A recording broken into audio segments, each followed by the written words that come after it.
తిని గోదావరి తీరంలో వెలిసిన సరస్వతి అమ్మవారు బాల సరస్వతిగా చెప్తారు ఈ అమ్మవారిని.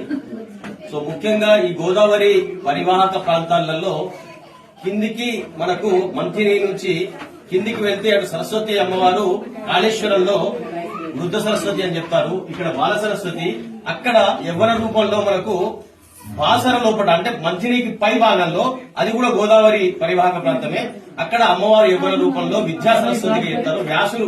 వ్యాస మహాముని అక్కడ స్థాపించిన ఆ యొక్క సరస్వతి అమ్మవారి దగ్గర ఎక్కువగా భక్తజన సందోహం వస్తూ ఉంటారు. ముఖ్యంగా మంథినిలో మహారాజ్ మీరు ఒక రెండు మాటలు చెప్పుడు మన అమ్మవారి విషయంలో. అమ్మవారికి కిరీటం ఈ మధ్య కాలంలో ఆ తర్వాత ఇక్కడ గుడి చేతిలో వీణ ఉంటుంది, ఇరవై చేతిలో పుస్తకం ఉంటుంది, ఒక చేతిలో చిరుతలు ఉంటాయి, ఒక చేతిలో శంకు ఉంటుంది, కింద అంశం ఉంటుంది, కింద హంసవాహనం.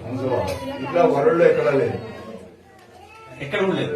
ముఖ్యంగా సరస్వతి అమ్మవారి యొక్క దేవాలయాలు ఎన్ని వెళ్ళినప్పటికీ కూడా అమ్మవారి చేతిలో వీణ ఈ రకంగా పట్టుకొని వాయిస్తున్నట్టుగా ఉంటది. ఇక్కడ ముఖ్యంగా బాల సరస్వతి అని చెప్పడానికి కారణం ఏంటంటే ఆ వీణ అంటే చిన్న తంబుర లాగా వీణ అమ్మవారి చేతితో పట్టుకొని చిన్న పిల్లవాళ్ళు వాయిస్తారు కదా, ఆ రకంగా ఈ మూర్తి బ్రహ్మాండంగా ఇక్కడ గోచరిస్తుంది.